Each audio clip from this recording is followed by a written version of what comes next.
and it's very bizarre when it happens, because it's almost like the skin cracks open at their head and it pulls back up their body. It's the most bizarre looking thing ever.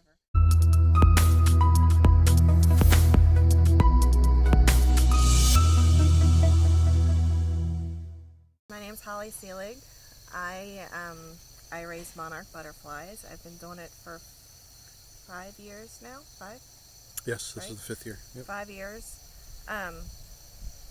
I started because I had a moment with a butterfly at my mom's funeral, so it kind of sparked this interest, and now I have started raising monarchs, and they have been close to being on the endangered species list. They haven't quite been there, luckily, but their numbers are very dangerously low, so I've been doing what I can to help. The field behind us here, it's kind of hard to see, but there's a lot of milkweed in there, and milkweed is the only thing that monarch caterpillars eat.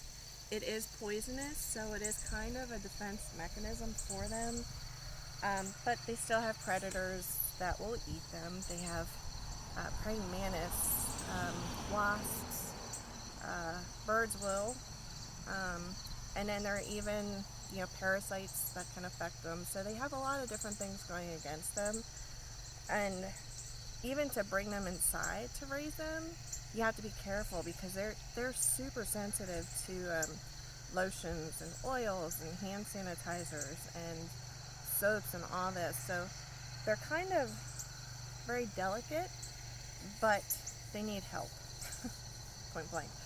So this actually used to be a tree here, and kind of turned it into a patch. It's towards the end of the season, so the milkweed is starting to get kind of brown spots and dried up, and the seed pods are opening. But this is where I find the caterpillars and find the eggs. It is ideal to find them as an egg because there's less chance of them getting sick, getting infected.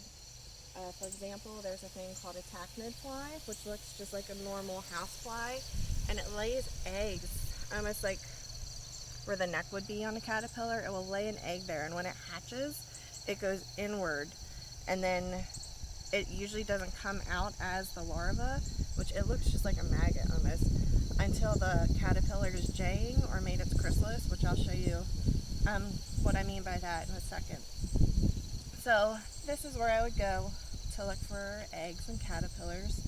To show you how small the egg is, we found some on this. Let me get that out of the way. Here is an egg. So you can see it's super tiny. That's my thumbnail. But the caterpillars typically lay the eggs on the underside of the leaves. So they will be that off-white color. And then, right before the egg hatches, the very top of it will get almost kind of dark. That's actually the head of the caterpillar. So it will get dark like that, and then it will hatch. But none of these are like that I can show you. So once the caterpillar hatches, it has 5 stages it goes through. It starts at a first instar and works all the way up to a 5th instar. And it's just different sizes pretty much, the life cycle of the caterpillar. Through each one, it will molt, so it will shed its skin. Its little face cap will pop off.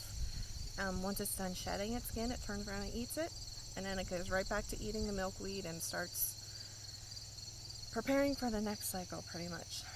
Once it gets to the 5th instar, that's as big as it's going to get, the caterpillar will find a spot and make a J. They call it jaying, and it will hang there usually for about 24 hours, and then it'll make its chrysalis. So we can go up here to the house and I can show you what that looks like. The one thing also with milkweed, there's a bunch of different variations of it. Like what we found these eggs on. This is balloon milkweed. So they have the longer, thinner leaves. But then there's common milkweed, which they get bigger leaves, taller. There's You want to put the leaf next to it so we can see the difference? So this would be, like, this is a balloon milkweed leaf. This is common. But I mean, they get, if you look in the middle here, those leaves can get huge.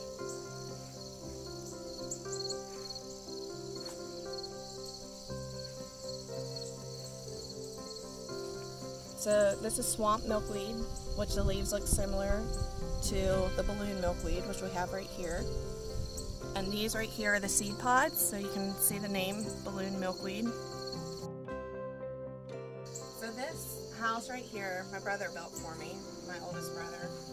This is the rearing house. So once they go from an egg, when they're eggs and small caterpillars, I keep them in just these throwaway pans. I put wet paper towel down, and then I put, the eggs on top of here on the milkweed. Because when they are that tiny, when they are an egg or a very tiny caterpillar, which hopefully I can show you one, they can get eaten by other caterpillars because the bigger ones, they just go on autopilot when they start eating. So you might be able to see, they just like mow through the leaf like an ear of corn. So they will eat little ones or eggs. So I keep them separate until they're big enough that I can move them in here and know they'll be okay. So this is where I keep my babies. As you can see, nothing fancy. To do this, you don't need something like this stuff. My first year I did this, I went to Walmart and got a zip-up hamper that completely, was enclosed just except for 2 zipper areas.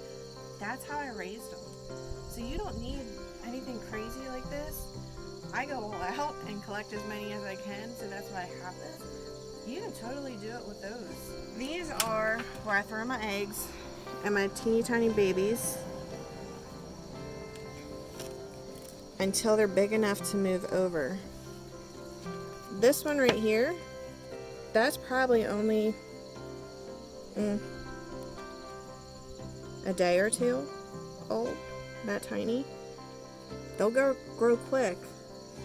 As you can see on here, here's some little bit bigger ones. They're still too tiny though to move into that house. So I keep them in here until they're big enough to move over. I just have a rock in here so it doesn't blow away. But I mean, they're super tiny. Well, you saw how tiny the eggs were, so you know how small that is. And once a caterpillar hatches from the egg, it eats its way out of the egg, and then it'll start eating the leaf. And when you see these little holes on the leaf, you can kind of see it better when I hold the leaf that way.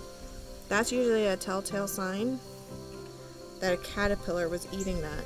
So when you see those little marks, that's usually when a baby was there and started eating. But the one thing, I wanted to keep the caterpillars as much in their natural environment as possible, but just keep them protected. So this has a mesh all the way around it, so it's very fine, nothing can get in. And this is what it looks like. Now, I just got off work, so I haven't had time to clean it, give them fresh food. So this is what I come home to pretty much every night. They poop a lot. Technical term, it's called frass. But this is light compared to what it normally is. But you can see some caterpillars on here.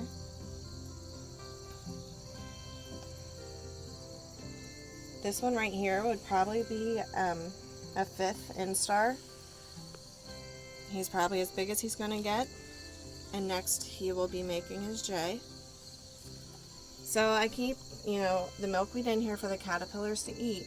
And then usually if they're molting or getting ready to J, they will go up top.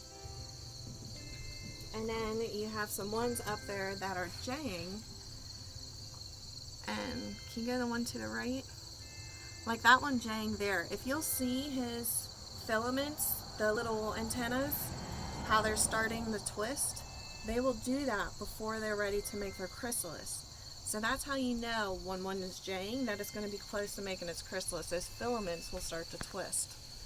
And it's very bizarre when it happens, because it's almost like the skin cracks open at their head and it pulls back up their body. It's the most bizarre looking thing ever. But it's so cool to watch. And when it happens, the chrysalis, it's like a lime green color, and you can actually see on the back of it, there's a black line. You can actually see the pulse of it. You can see it moving. So there you can see the one on the left is a bit fresher because of the color of it, as opposed to the one on the right where it's like that really pretty green jade color. So we keep them in here until they make their chrysalis.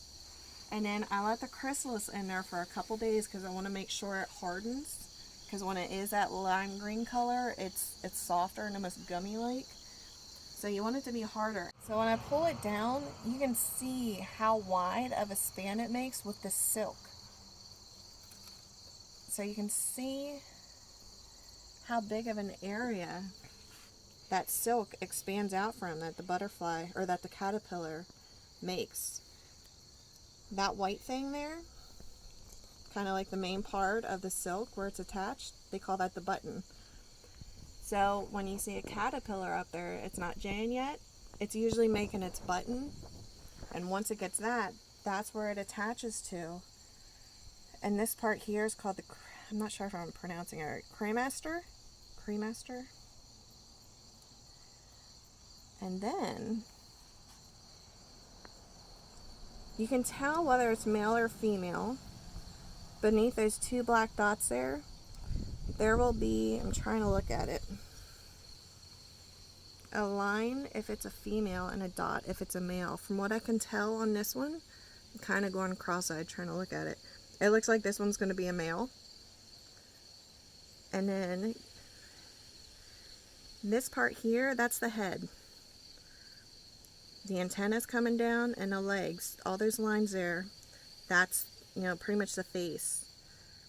You can kind of see the wings here, the veins. So there's a wing, and then this will be the body of the butterfly. This gold will stay on the chrysalis. Scientists, from what I have read, they're not sure the purpose, I guess, of the gold, like what it does for it since it stays on here, but it's really cool looking because it's a line of it around the top of the chrysalis, and then there's the dots of it all over too. So you have the line going around the top there, and then those gold dots around the chrysalis itself. So once they're ready to move, I will take them out of this house, because when they eclose, that's what they call it, when the butterfly comes out of the chrysalis, it's not hatching, it's eclosing. When they eclose, they will have, I'm not sure exactly what it is, but discharge pretty much drip from them. That's toxic to the caterpillars. So if I had these in here and they came out and the butterflies came out, that would be dripping on the milkweed itself. The caterpillars would eat that, and then that would end up killing them. So I move it over here so they're okay. Now I haven't released any yet today, so there's a couple in here.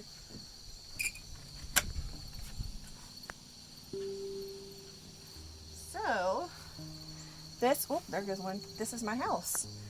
This right here is a female. Females will have thicker veins, and you'll be able to tell with a male because on the hind wings down here, they'll have two dots. Females don't have it. So they're thicker veins. They don't have those two dots. So I keep them in here until their wings are dry, and then I release them.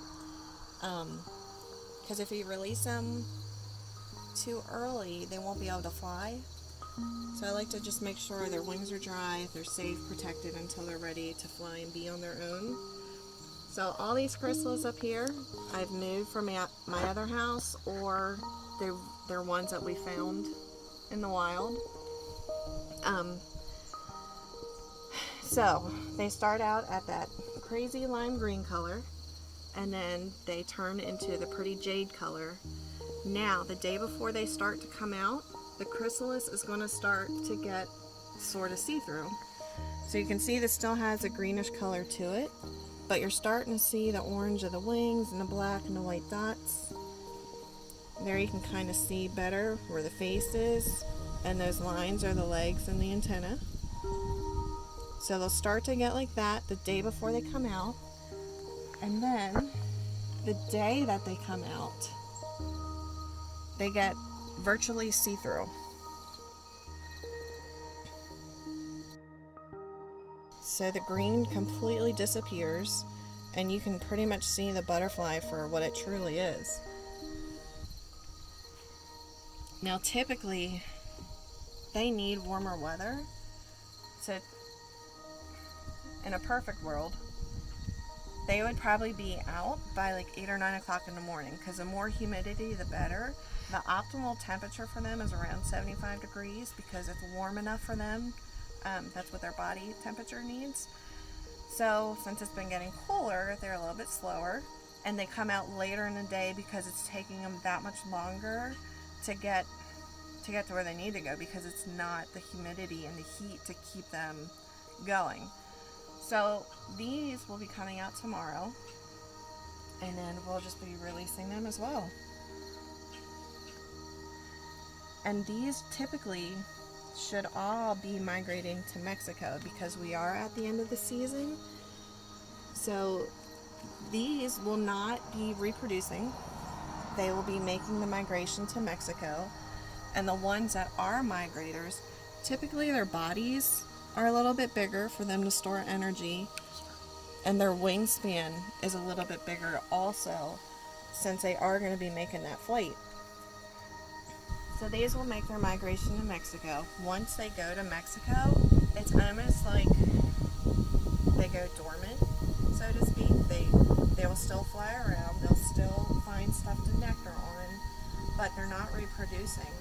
And they will overwinter down there, and then once the temperatures start warming up, then it's almost like their body kicks into gear, and they're going to start the migration north.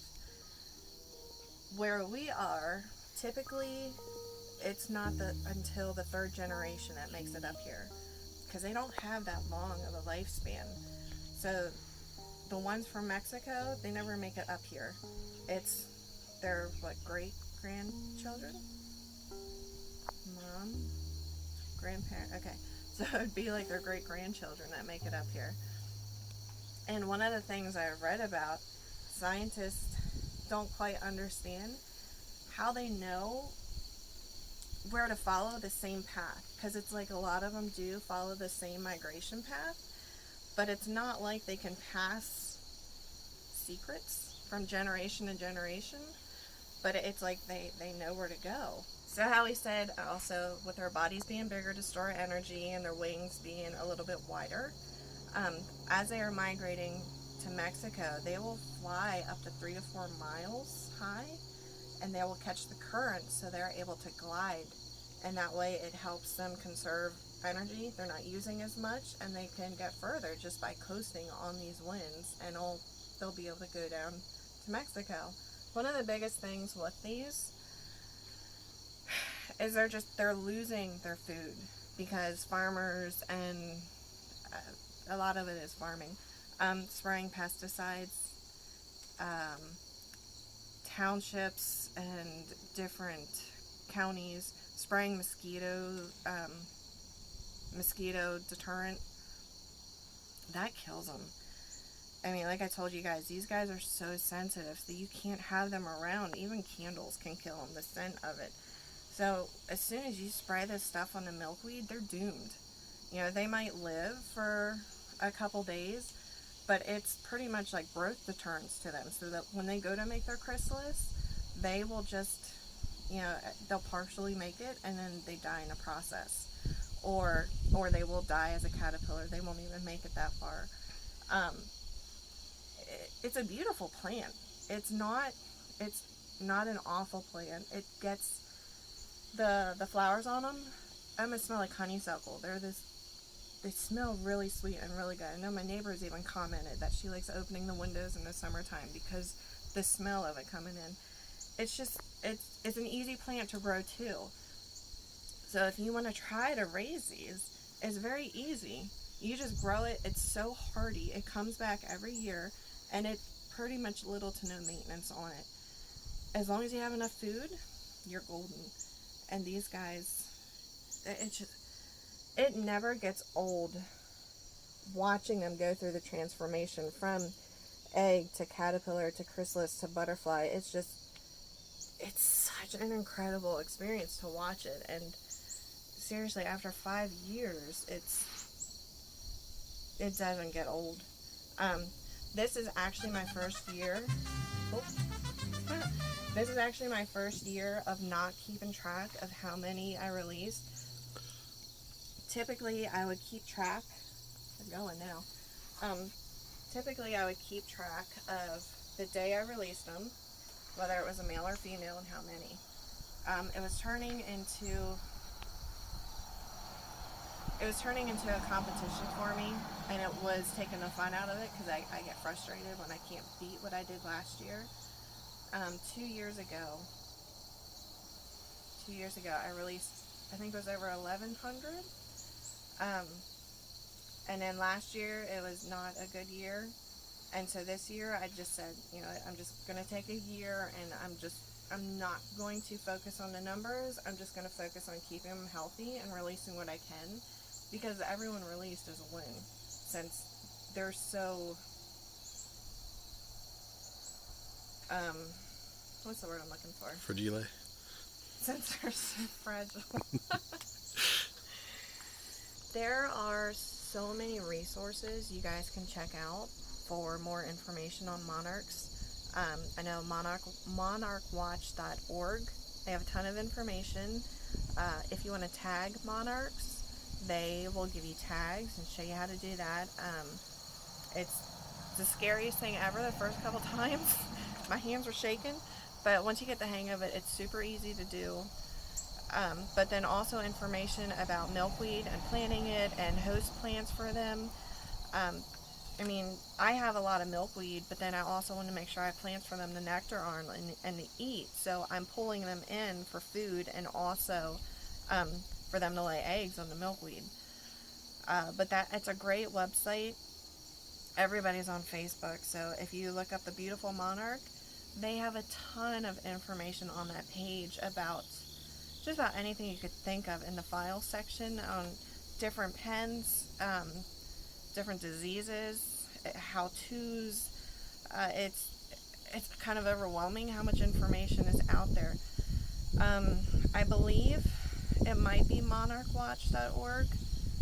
They will send you free milkweed seeds if you request them. I'm not 100% sure.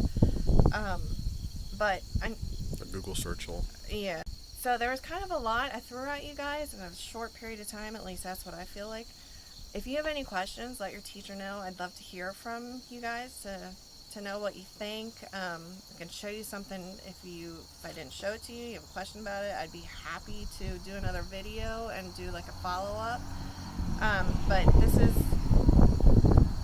is really fun. I didn't go to school for this. So it's not like you have to have a degree to do this. Anybody can do it. You just be smart about what you do, research what you do, and you'll be successful in what you do with anything. So I appreciate being able to do this and share this obsession I have with you guys, and I look forward to hearing your questions. Thanks. And it's very bizarre when it happens, because it's almost like the skin cracks open at their head and it pulls back up their body. It's the most bizarre looking thing ever, but it's so cool to watch. Get this one over here. What am I getting? That gyre.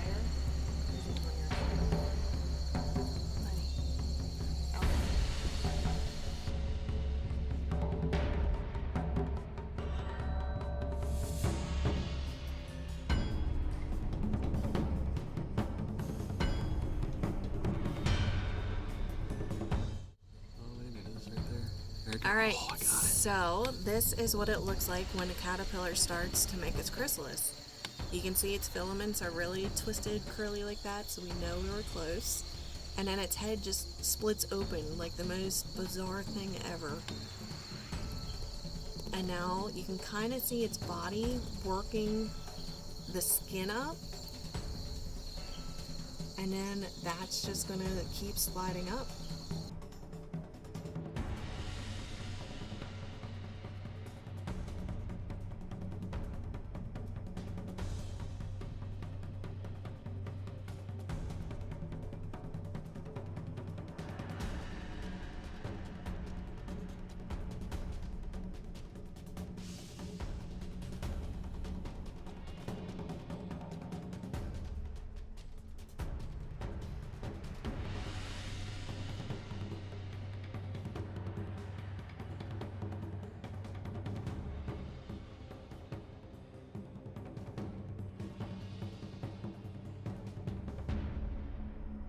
From this angle, you can kind of see that black vein I'm talking about towards the left side.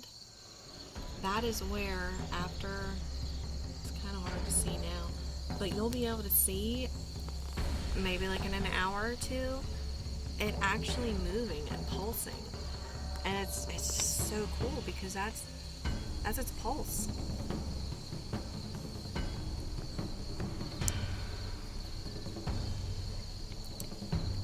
And now this is where it starts to get weird because the skin is almost at the top and it's going to start wiggling around like crazy. And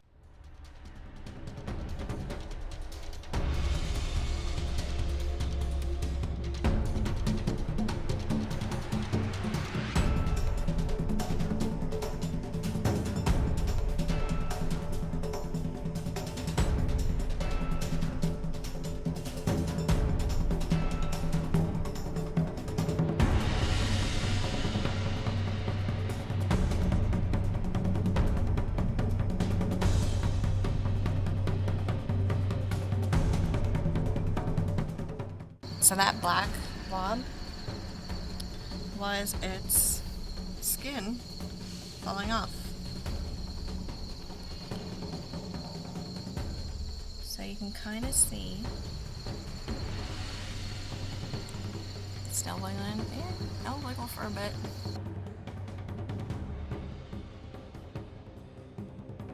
So that's my hand.